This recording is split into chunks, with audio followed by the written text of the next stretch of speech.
Yo guys, what's up? Welcome back to Top Tier Arcade. My name is Steve, and you're back in the car. That's right. We got another Top Tier on Tour video. In this video, we're going to be checking out Sergio's Arcade. Now, or Empty Pockets. We've been talking about the name that he might actually change it to, but we'll call it Sergio's Arcade for now. Either way, so how this all came to be. Back when I picked up my Mortal Kombat 1, and if you want to check it out, check out my other video, Mortal Kombat 1, Part 1, the pickup.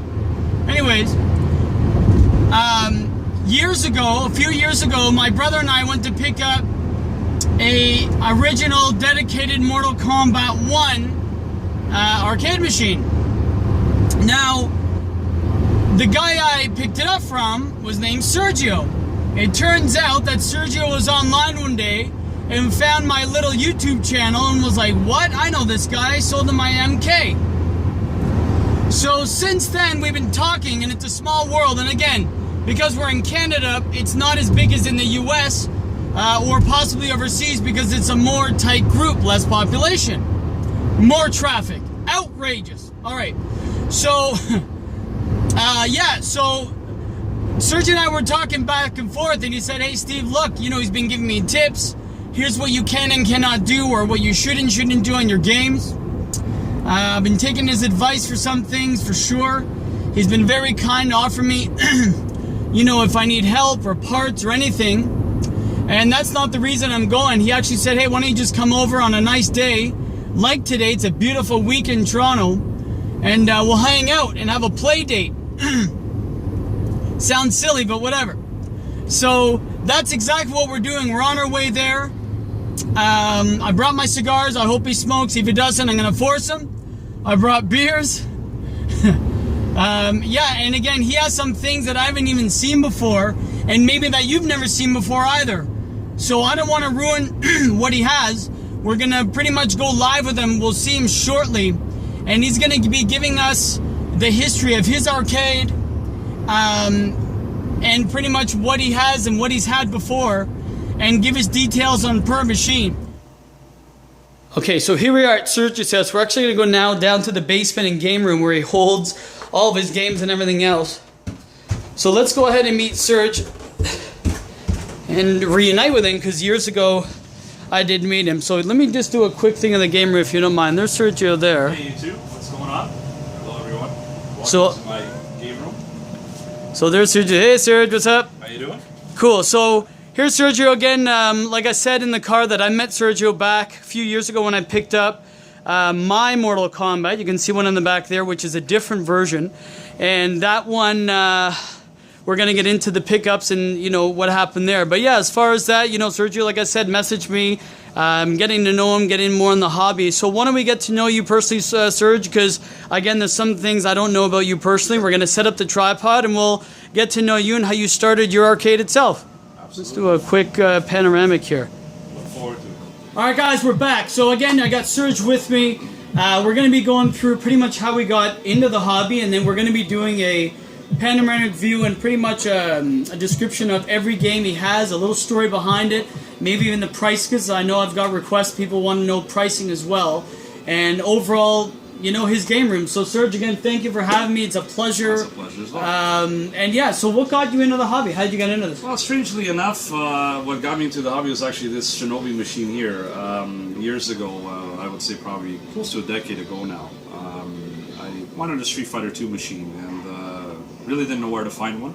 So I decided to post on Kijiji, and at the time I was living, with my parents down in Thornhill, and I ended up getting a response from a gentleman who said, I have a Street Fighter 2 for sale. I'm asking $350, which I gladly accepted. I mean, I knew nothing about prices. I knew nothing about arcades I like still that. don't know. Yeah. And he said he'd deliver the unit to my house. So I'll never forget. It was kind of a funny story. My mom was making dinner. And then comes this guy with a dolly and this Street Fighter 2 machine, and hauled it all the way downstairs into the basement. And he says, gave me $350. Don't open it up. Don't ask questions. Don't call me ever again. Wow. So I said to myself, what am I getting into now? And the one thing he told me before he left my house was that if I ever As I get more and more into the hobby, I guess you can't just stick with one machine. Right. And I never really understood that. I said to myself, well, all I want is a Street Fighter 2 machine. And I'm okay with that. I don't That's need what I anything said else. with Pac-Man. No, it's for fun. Yeah, no one's gonna exactly. go. Oh shit. Yeah. And fast forward all these years, and I've got 14 of them now. So it's a neat hobby. I've enjoyed the people that I've met throughout all these years, and some of the stories behind it. And of course, every machine kind of has its own little unique story, and which we'll get into. Because Yeah, I mean, sure. it's the one thing I ever do is just talk, and I talk too much. And the stories are the funnest part, and that has the most views, believe it or not. Sure. So why don't we get, that's great. I mean, why don't we do this? So let's take the camera. We'll go through each game if that's okay with you in the room itself. No problem. And if you want, just give us, a story behind it. If there's anything funny about it, anything you've done with it, pricing, whatever you want to just say. Again, it's pretty much an open forum. So let me pick you up here. Absolutely. And if we can. So if you want to come with me, Serge, if you can. Yeah, no problem.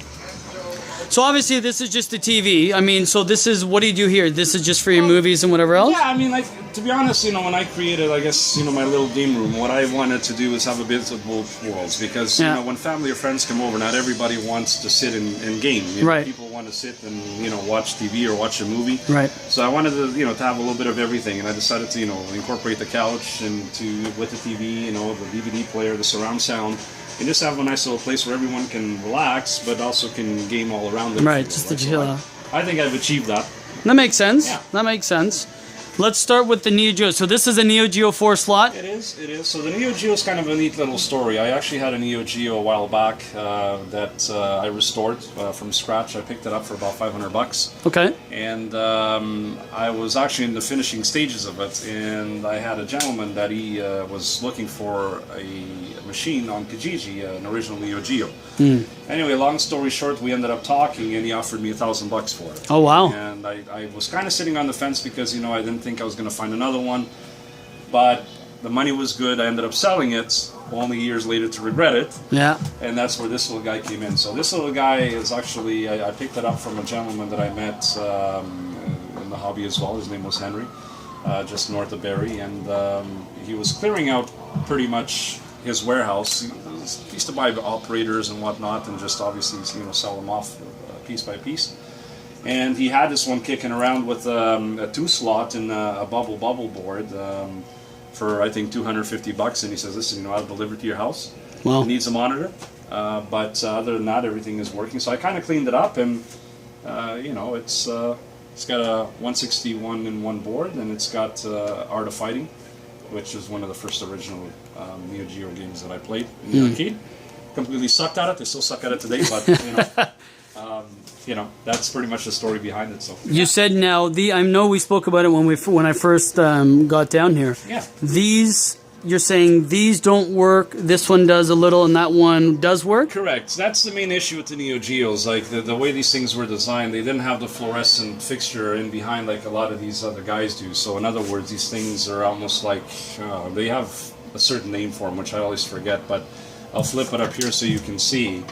And if you take the little card off of it, it's almost like, these little square, fluorescent thingies, whatever. Mats or something, yeah. I can't remember either. So these things, had a very short lifespan, right? And, most of them died. There's not a lot of Neo Geos out there with these things, still, in operation today.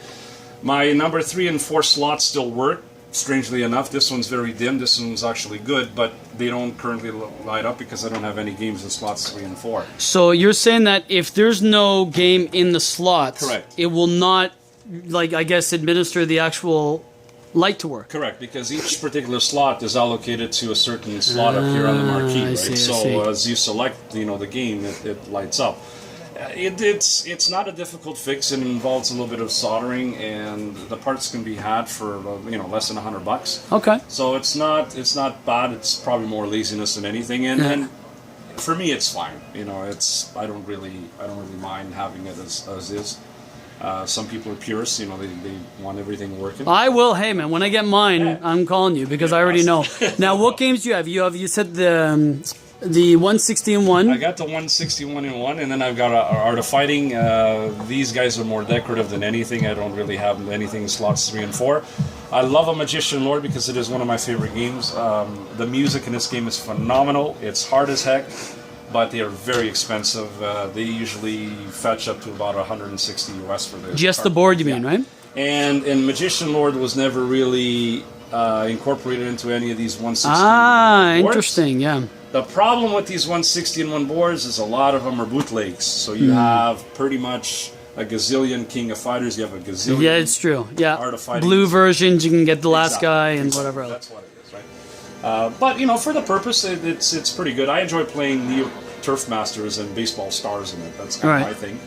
And the Neo Geo, I think, is one of the coolest machines of the 1990s. I mean, it's... I agree. Hey, man, I remember. And again, I can't wait to get mine. It's only a matter of time. It really incredible. I mean, the graphics, you know, were great then. They're great now. Yeah. I mean, it's definitely, you know, for its time, it was quite something. I give you that. That's kind of the story behind the Neo Geo. All right, let's move forward. So Neo Geo, that's great. Tell me about the Galaga. I know you said this one is an interesting pickup. The Galaga is quite something. So the Galaga, to be honest with you, I was never really a Galaga guy. I remember playing Galaga when my mom used to go down to the local laundromat on a Saturday to obviously wash, you know, clothes. And I remember sitting and playing a cocktail. And I mean, you know, the game was what it was. It didn't last very long. You know, a quarter only took you, you know, a few minutes. But I wanted to build myself a 60-in-1 machine, which has all the Pac-Mans and the Galagas and all these other Donkey Kong games. Not that I'm a player, you know, for these older games. I shouldn't say I don't care for them. It's not that I don't. It's just not what I grew up with. I grew up with a lot of the 80s and 90s stuff that you guys will see as we you know, come around the game room. But a lot of my friends and family, as they come over for parties and get-togethers, they always say, "Well, it's nice that you have all this, you know, this 90s stuff, but what about some of the older stuff?" I agree. So I went on the hunt for a cabinet. And I found a gentleman in London selling this Galaga for a little over $200, but he said it needed a lot of work. Now, I drove 2.5 hours to get there. I barely found a place. It was in the middle of nowhere, and out comes this guy, which I was scared for my life because the guy looked like an axe murderer. And he takes me to this trailer, and he opens up this trailer, and there's this, it's hot as hell, it was humid, and there's a bunch of junk sitting there, and he brings out the Galaga, and I kid you not, the machine literally disintegrated in front of me. Wow. How I got it into my car and I got it out at the previous, you know, home that I lived in one piece is beyond me. It took me literally 6 months to rebuild it from scratch. The whole front was waterlogged. I had to basically get one of my customers to build the whole entire front. Luckily, I work for a plywood company, so I get stuff for free. I got the artwork.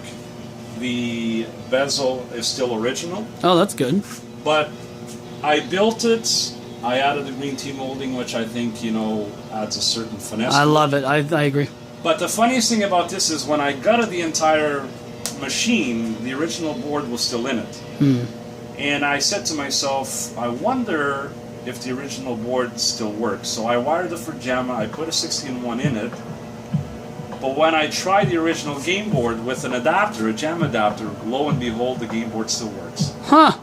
So really? It still has the original PCB holder, it still has the original Galaga board, it plays a 60-in-1, but you can move the JAMA harness to the Galaga board and you can play Galaga like it's meant to be. That's cool. The neatest thing about this machine is, if you come back around here, and I don't know if you'll be able to tell, but look at the plays.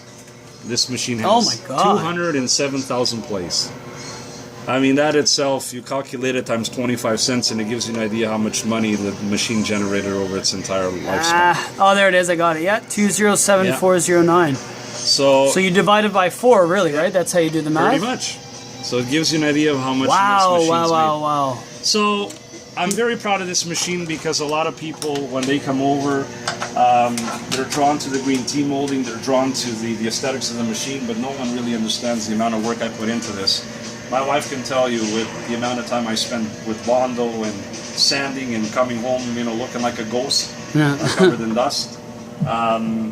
You know, it would probably be one of the last ones that I'd ever sell if I ever had to. Right. More sentimental than everything. It is, right? it is, and it gets compliments all the time. The funny thing about this machine is that people have asked me, you know, for the older stuff, and here it sits and nobody plays it. No, always. I don't get it. But anyway, that's kind of the neat story about Gallery.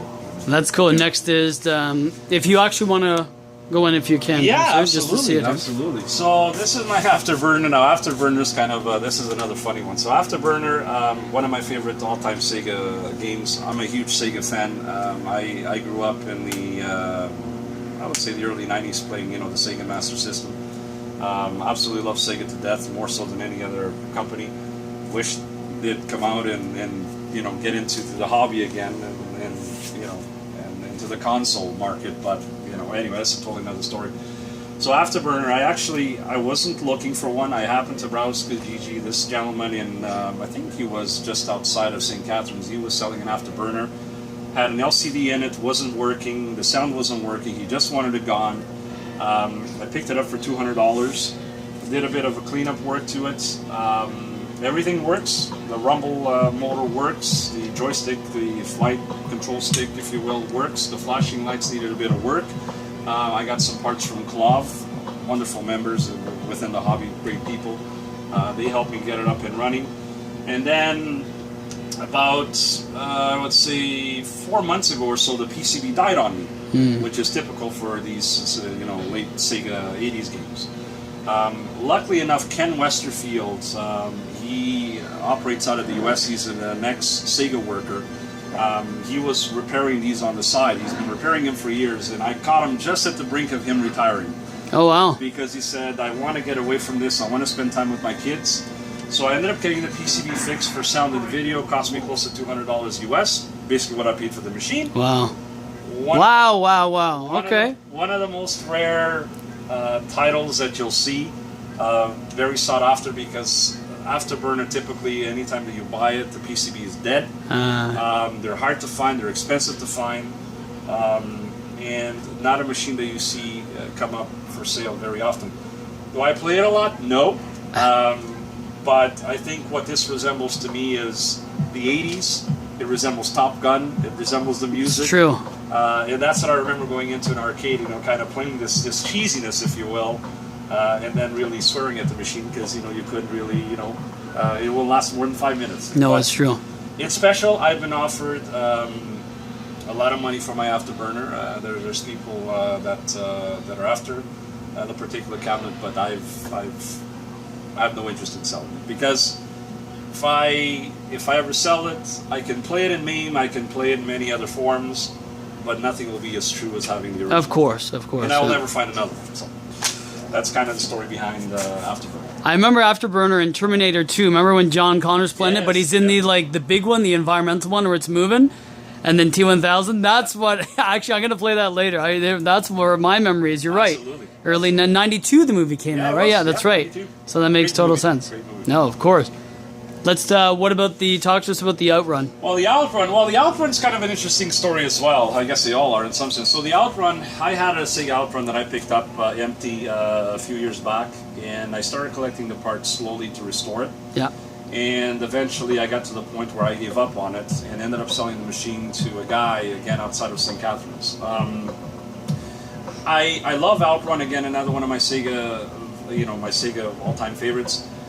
But I never really cared enough to own another one until I went to a game show with my wife, almost like, I think it was at the Science Center.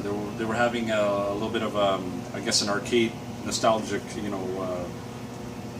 show, I guess, if you will. I remember that, Yeah. and I was going to go. My wife's like, "Why wouldn't you?" I'm like, "I just got in the hobby. I don't want to look like I'm a loser." No, yeah, I it's didn't good. go for that, and I live down the street. No, Damn it! Oh well. It was great, and you know what? I'll never forget. I was exiting the facility, and they had a Sega Outrun there, and I just had to play it.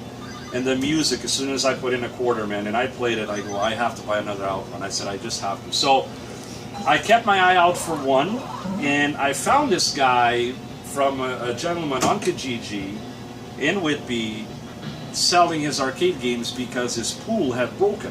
and he needed money to fix the pool because his wife and kids were after him. Ah. So he was asking 6 and change for the machine, but the problem was he claimed that it was working and it stopped, but he thought it was a simple fix as a power, the main power supply. I know better that it's never a power supply. As usually, or just a fuse. It's a fuse. Yeah, I know better. That's bullshit. Yeah. So I talked him down to 350. He wouldn't go less than 350. But the machine is in incredible condition. I've done nothing to it. The bezel, typically, you see it. It's full of cigarette burn marks. Yes. This one's impeccable. The steering wheel is impeccable. The outrun symbol is still in place, which is always missing. The only thing missing is the high-low shifter plate, if you will. But everything else, the original red stripe, the pedals, the base, everything is original. So I got it home and I changed the power supply and the monitor was working. I got everything going, but there was no sound, there was no video. So I tried to make do with the existing board. I just couldn't get it to work. And luckily enough, again on KLOV, amazing community, and I have to give a shout out to Teague if he's watching. He gave me, and didn't even charge me for shipping, a working outrun board out of the kindness of his heart. And he said, Sergio, get your machine up and running. All I ask is that you pay forward to somebody else, because this is what the hobby's all about. Wow. So outrun boards sell for $200 easily all day long, and he didn't even charge me a dime. Wow, So that's incredible.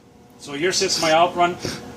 Believe it or not, I've been offered as much as $950 for this machine. Wow, eh? I refuse to sell it because you will never find an outrun in this kind of condition that mine is in. And it's a fan favorite. Everyone comes over, they love the music, they love the gameplay. And I still suck at it even after all these years, but still great game. So, That's great. Yeah. Wow, that's great that someone's that kind just to send you that absolutely, too. Eh? absolutely. And then this we have next is the one that started the Shinobi. I know the light's kind of killing me. So the Shinobi is kind of funny. So Shinobi, I'll tell you a little funny story about Shinobi. Years ago, when my parents came to Canada, it was in '88. We were renting an apartment down on Dovercourt Street and College Street, and my mom used to send me to go buy bread at the local Portuguese bakery every day before my father came home from construction. So, luckily enough for me, beside the bakery, there was a local pool hall that had a Shinobi machine. Yeah. Needless to say, my mom would give me money. She'd tell me buy 25 buns. So I'd spend $1 or $2 playing Shinobi, and then going home and ending up with 15 buns. And my mom would ask, why do you have 15 buns when I asked you for 25? I said, well, they ran out of buns. They just give you what they had. Where's the rest of the money? I said, well, that's a service charge. I don't do this for free, right? So I fell in love with Shinobi. I always wanted a machine, and over the years I've been collecting the parts, to build myself one. And I bought a few donor cabs. Nothing ever really came to fruition. And then a few months ago, this particular machine actually, I should backtrack a little bit. This machine was actually, as I mentioned at the very, very beginning of the video, was a Street Fighter machine. But when I bought my other Street Fighter machine, which you guys will see shortly, my red Z-Back, I had to sell this because I had no space. So my friend Mike, he always wanted a Street Fighter machine as well, and he had no room in his basement like all of us. And he asked me if I would sell him this machine. So I gave him a deal on it, and I said, Mike, if you ever sell this machine, you have to make me a promise. You cannot sell it before you give me dibs on it. First dibs, okay? Nice. So a few months ago, I was selling a couple of my other machines, and we ended up, now we haven't spoken about in 2 or 3 years, we kind of lost touch.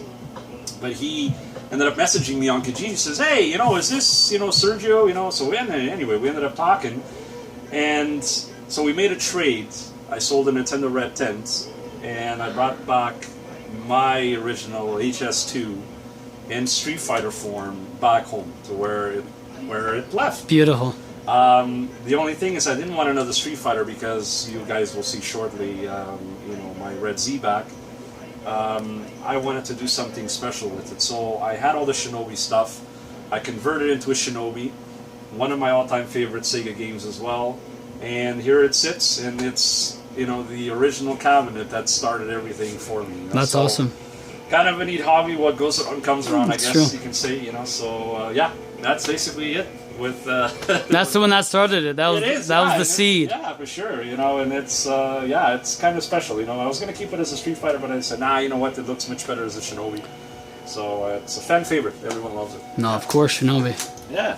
Then tell us about the Mortal Kombat, the because Mortal- this is not the one you sold me. No, This is it's another, right? not. So the Mortal Kombat's, yeah. Well, I sold you, you know, my first Mortal Kombat, and then a few years later, I regretted it. And I was like, 'cause, I mean, listen, this here in Street Fighter 2 is what literally brought arcades back to life in the 90s. I can agree with you. I agree. I think a lot of people, and especially today's generation, doesn't understand where, you know, you got all these Mortal Kombat X10s and Mortal Kombat 11s and all this nonsense in 3D on the Xbox, but you fail to realize that this is what started it all, and this is what brought the arcades back to life. Now, last year, I was on the hunt for a Mortal Kombat, and I found one in Toronto, down by Lakeshore in Kipling. And the guy was selling it for really cheap, $200. And Wow. I go, wow, $200 for an original Mortal Kombat. This is awesome. But it's been converted to an Area 51. Oh. Atari's greatest hits, because I'm the biggest Atari fan. No, I'm only joking. I'm not. I hate Atari. But anyway, I brought it home. I basically stripped the machine down, converted it back to Mortal Kombat. It took me a lot of time and effort, cleaned up the machine. And it sat here in this exact space that you see here for a few months. I would say about a few weeks ago, I ended up getting in touch with an old friend of mine who I met also in the hobby that lives out in Bowmanville, and he's actually getting out of the hobby, at least for now anyway, and this is the only machine he had left. It's been mained with a PC, an arcade VGA to run, you know, different games. And we ended up actually talking about an arcade monitor he had for sale, and I asked him what he was going to do with this Mortal Kombat. And he said, well, in order to get it out of the basement, I'm going to gut it, and then I'm going to take a chainsaw to it, and I'm going to cut it. No. I said, no, you can't. I mean, this is an icon on its own. So anyway, this was kind of a funny story because we literally had to smash his walls with a mallet in order to get the machine out of his basement. So the look on his wife's face was priceless. But luckily, he was a drywall guy, so he was able to fix the damages quite quickly. But that still leaves me to what happened to my other Mortal Kombat. So my other Mortal Kombat I ended up selling on Kijiji. I ended up bringing my friend Lucas. Lucas, if you're watching, shout out to you, my man. Ended up bringing it home, putting it in place here. And the irony about all this is, and this goes to show how crazy the hobby really is, the gentleman who bought my original Mortal Kombat also lives in Bowmanville. No way. So he ended up coming up to Innisfil, my place, to pick it up, and you know he says, well, it's too bad we didn't get in contact later because you know what, you could have brought me the Mortal Down the Kombat street. while you're bringing the Yeah. other Mortal Kombat back. So it's funny how it goes, but this one here is all original. The artwork is all original. The CPU is original. The only thing it has is a computer on the inside. It runs different versions of of Mortal Kombat. So if I'm tired of playing Mortal Kombat 1, and I just go back to the main menu here, and you can click Mortal Kombat 2, which was a great game. I sucked at it, but anyway, you just click Start, and here you go. Now you got a different version of Mortal Kombat. So I think a lot of people are purists, and there's nothing wrong with that. But I think an arcade cabinet in its original form, done properly with an arcade, with I should say a computer and what I call an arcade VGA, which is a video card. To give it that authentic arcade look and some software refinements, I think you could have the best of both worlds. But that's just me anyway. Right. So that's kind of the story behind Mortal Kombat. Let's jet this one. Now this is the Z-Back you're talking about that has the pretty much it's Street Fighter 2 hyper fighting. Yes. So this machine means a lot to me. Actually, I remember in my local high school arcade called Pockets. That's where kind of like my Empty Pockets arcade came from. Mm-hmm. Sorry, let me just exit the main menu here. This guy's a little bit loud. Yeah. This machine here, I remember playing with many friends in high school, playing at Pockets. I learned playing Street Fighter from a gentleman who was a friend of mine then. Anyway, we were buddies back in high school. His name was Ruiz, a Portuguese guy as well. I learned to play Street Fighter 2, taught by him. And I've always loved Street Fighter 2, especially the hyper fighting series. So for the longest time, and as a teenager, I guess you could say, growing up, you say to yourself, like, I'd love to own one of these things, but back then these things were $5,000, $6,000 a piece. There's no way, I could have afforded one. I mean, I was working, but where are you going to find one, right? And time they were still obviously in, they're still on rotation and making money. So I vowed that if one day I ever got into the hobby, I have to have a Street Fighter machine. So I started with the HS2, but the HS2 really wasn't what I remember playing, back in pockets. I remember having the red Z-back every day at lunch, drop in a quarter, and just, play the crap out of it. So I was on the hunt for a red Z-back for a very, very, very long time. I never found one. Every time that they came up, it was always in the States, never here in Canada. And one day I subscribed to a website called CGCC, which is a Canadian arcade forum. So there was this guy, and he was selling a whole bunch of parts, and I was looking at the pictures, and in the background there was this red Z-back. So I emailed him and I said, listen, are you interested in selling the red Z-back? He says, yeah, I mean, everything is, in the photos is for sale. I said, what do you want for it? He says, well, I want $100, but it's empty. It doesn't come with anything. Like, it comes with a monitor, which is working, but it comes with nothing else. So I said, listen, like, I'll even pay you for delivery. Like, I was over the moon. I said, I would have, yeah. I finally found my red Z-back. So he delivered it to my parents' house. At the time, I was living in Thornhill. I'll never forget. Ended up dropping it off. Charged me, I think, 30 or 40 bucks for gas.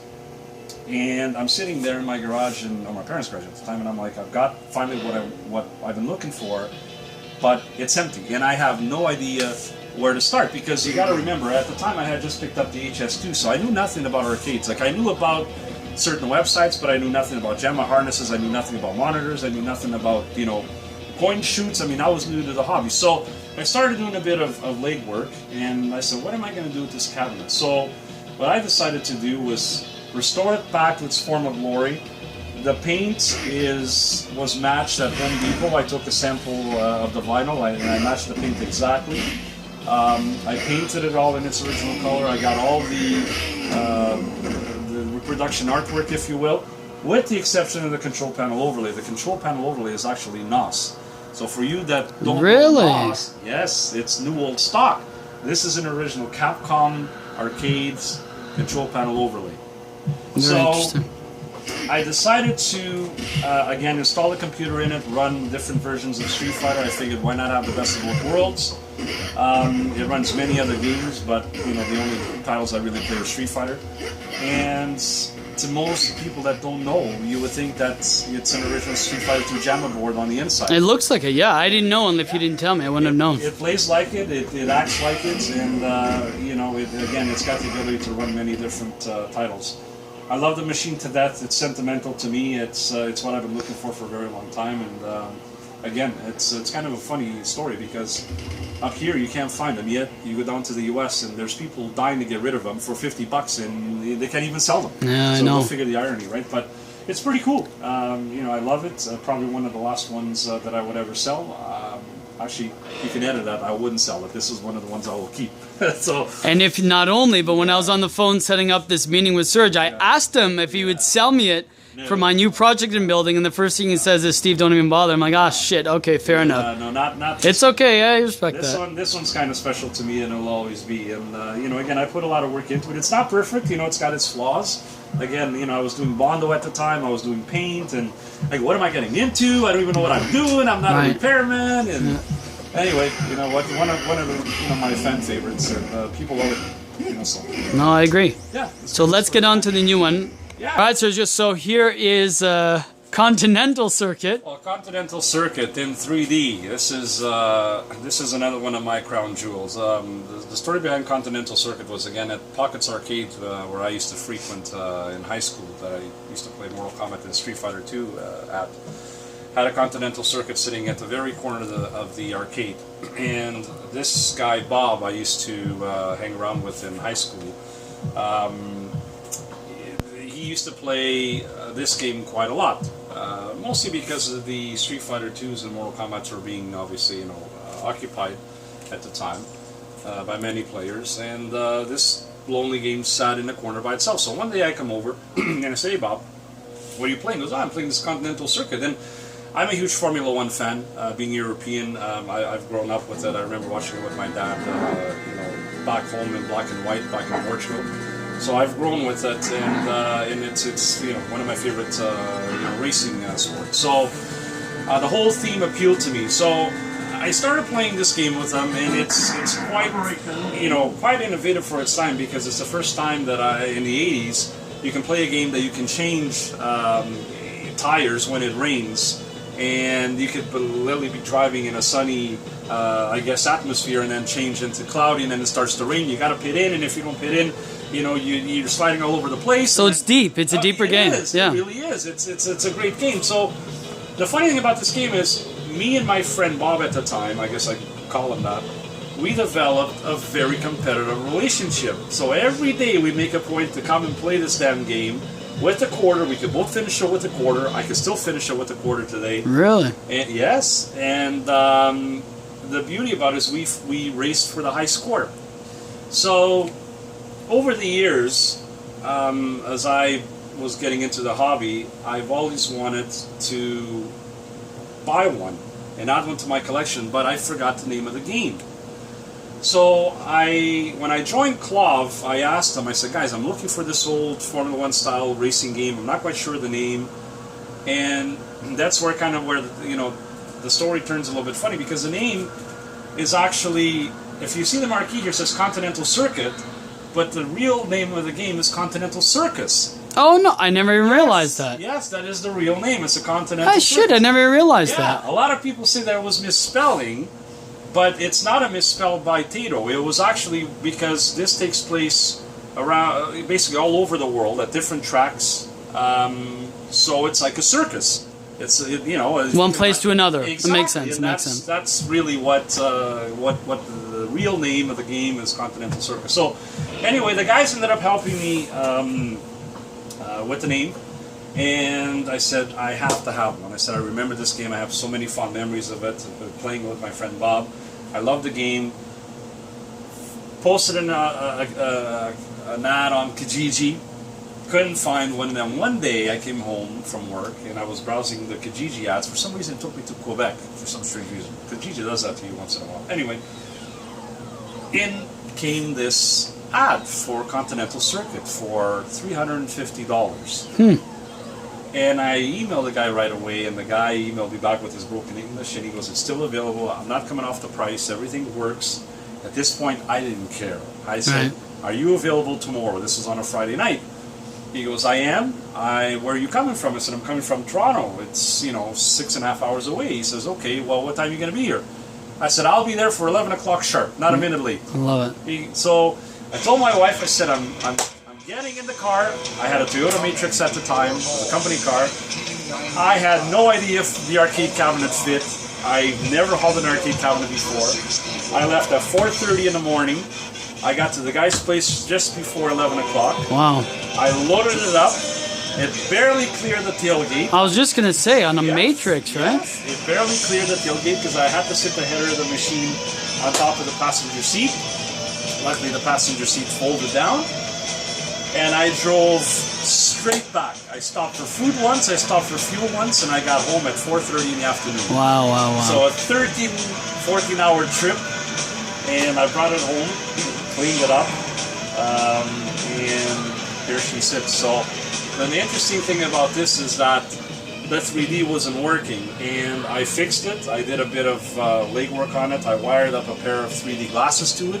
I started a huge thread on KLOV that got a lot of owners fixing their 3D in their Continental Circuit. And then when I brought it downstairs to my new home where it sits now, I forgot about the damn glasses, and as me and my friend were basically hauling the machine, we stepped on the glasses and it ripped the harness out. No! It did. So now what? So now I have to basically rewire it again. It's not a problem. The good thing is I can refer back to my original thread that I started years ago. Your own. And go, learn how to fix it. But yeah, it's it's one of my all-time favorites. a lot of people say MAME can be duplicated for a lot of things, including driving games. I think what people fail to realize, it is not about the game sometimes, it's about the memories you have. And I agree.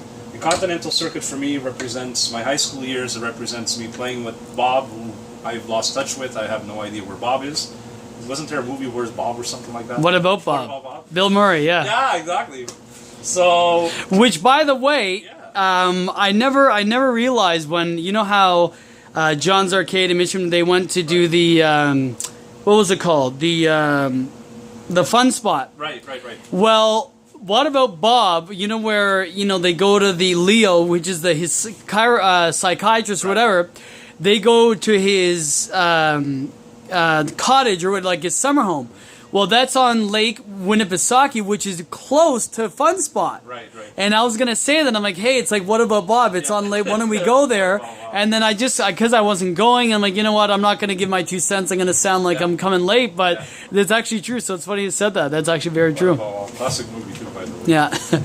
So that was Continental Circus. Interesting. That's Or Circus. Circus, yes, Continental I never knew Circus. that. I just learned something. Yeah, great Formula One game, and it's funny, you know, just not to touch too much more on it, but I hate the new style Formula One games. I can't play them. I've tried them on the Xbox, on the PlayStation. Yet I can sit here day after day playing this one and trying to beat my own high score. And, Really? You know, it's incredible. Fun game.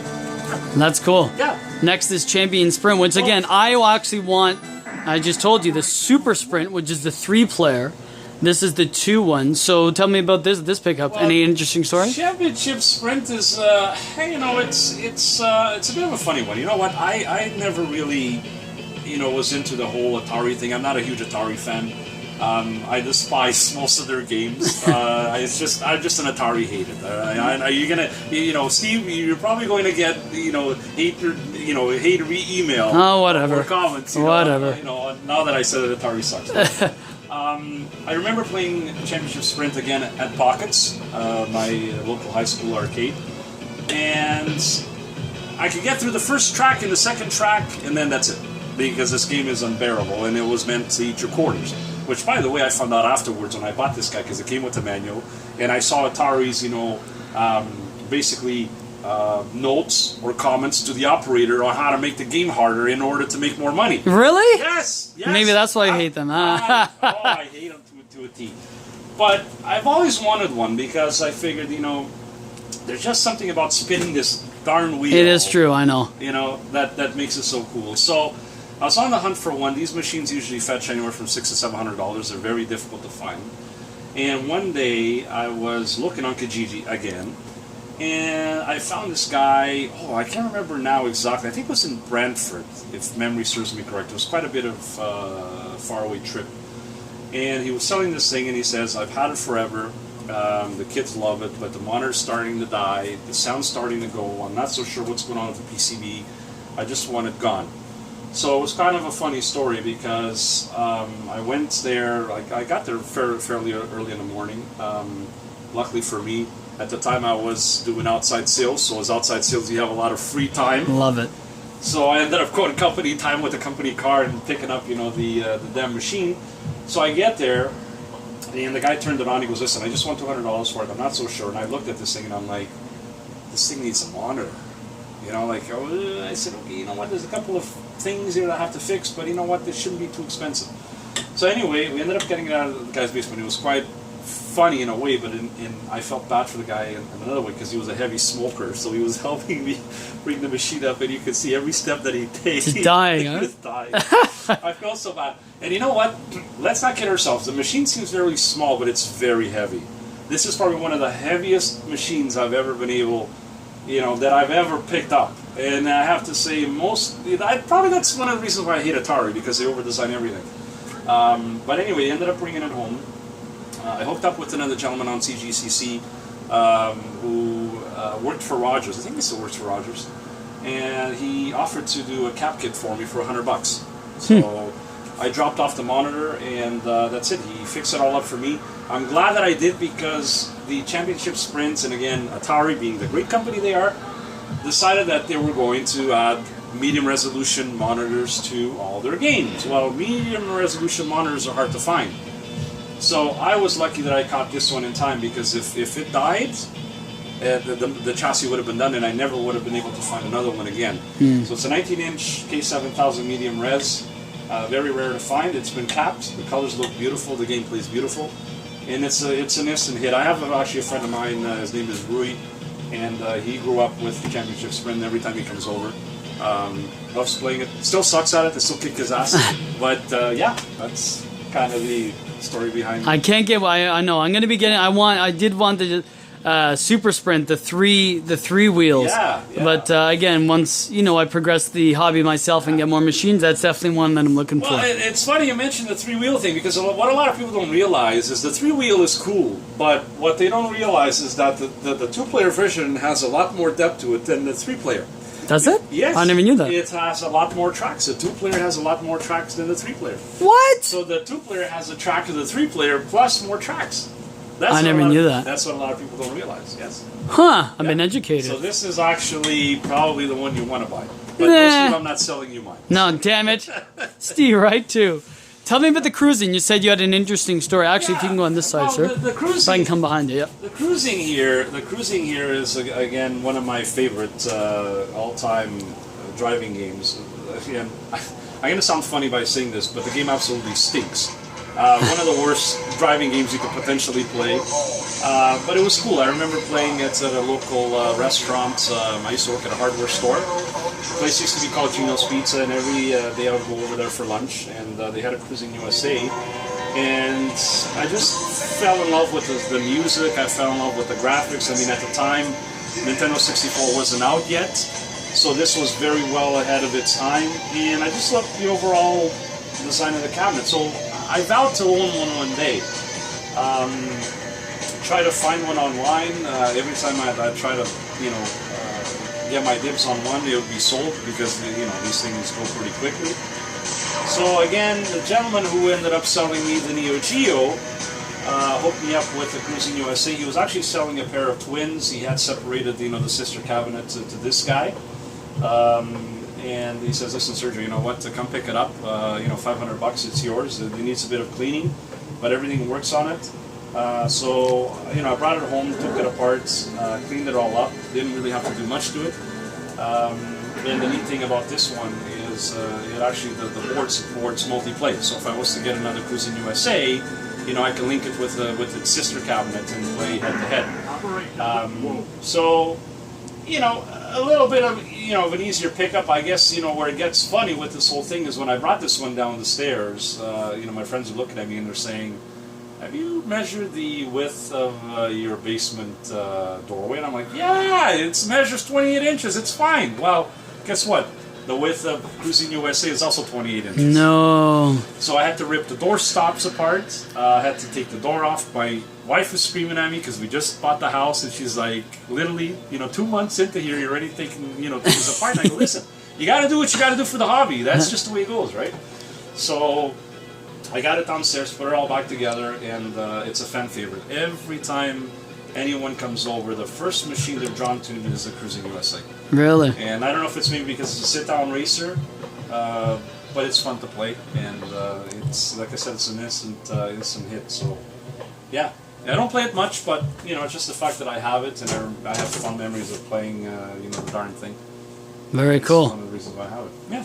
Now, this game, which yes, I can't remember, I have to be honest. I don't know if it's an age thing or maybe I didn't have it in my arcade. Well, I cannot remember this for the life of me, and I played it before we started filming. I'm disappointed. I know, I feel like an asshole. Anyone that ever, grew up playing arcades in, the 80s and whatnot has to remember chasing. It is very Miami Vice-esque too, right? And I love Miami Vice. I love the 80s. I'm in love with the 80s. I think is one of the greatest eras I ever. agree. The music was amazing. It still is today. I listen to a lot of 80s tunes. The clothes were great. The cars sucked, but that's what made it awesome. And I just think the whole thing with the 80s and the drug wars and all that. Yeah, stuff. a lot of things. Yeah. But not to get too far off topic. Like Chase HQ is another one. I have to say, out of all my drivers, I think Chase HQ is my favorite. It's fun. I played it, and I was having a blast until we started recording. This little guy here, I've been wanting, when I started building my collection, I vowed to own, and I could never find the Chase HQ. I ended up playing it on the PC, on the emulators. It just didn't feel the same. And I remember, playing it and the flashing lights kind of Yeah, going that's on and cool. off. Yeah. The music, like the cheesy speech, "Let's go, Mr. Driver." I mean, like even playing it today, when I hear that speech and that music, still gives me chills. And there's a flashing lights. I love it. I love it. It's a good track too. Yeah, it really is. So I remember playing the heck out of this game at growing up as a kid, and I vowed to one day own one. So this one's a bit of a funny story because I found it on Kijiji again, and there was a gentleman that owned a grocery store or a convenience store that was selling it. And apparently, from what I understand, it was in Brampton. And back in the day, he was an operator, and he used to own, like the building where the convenience store is located, he actually used to own the whole entire thing, or he owns the whole entire thing still today. But beside the grocery store, the convenience store, was his arcade. So he sold all of the machines, but he had 2 machines left, a Neo Geo 2 slot and a Chase HQ. So I went to see the machine, because I was intrigued by it, I wanted to buy it. And I get there, and there's a stash of toilet paper. I kid you not, most of the toilet paper is stashed up to here. So I cleared the toilet paper, and I asked the guy if the machine worked. So he says, "Well, I don't know. It hasn't been used in months. Here's a quarter. Go try it." So I go and try it. The steering barely works. The lights are not flashing. There's an issue with the sound. I said, "Okay, you know what? What are you asking?" He says, "Well, I'm asking $350 for it." I said, "Well, I'm not going to give you more than $200 for it." So I left him my business card. I said, "Well, if you're ever interested in selling it for $200, give me a call." Week later, he calls me on a Thursday. Says, "Sergio, the machine is still here. If you wanted $200, come and get it." I phoned my friend Rui, who is the manager for the discount. I said, "Get me a van. Love it. We're going Saturday morning. Me and you on a road trip." I said, "We're picking up this guy and hopefully a couple rolls of toilet paper to go with it." So I ended up getting there. We loaded the machine, brought it home, cleaned it up, and didn't really have to do a lot of work to it. Everything works on it. It was more of a grease and elbow kind of thing. But the one thing about this particular machine is that it's very rare in the sense that it's a 25-inch version.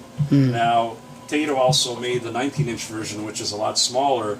Granted, space-wise, I guess it made sense back in the day, and the 25-inch was the deluxe version. They are very, very, very difficult to find in a 25-inch version.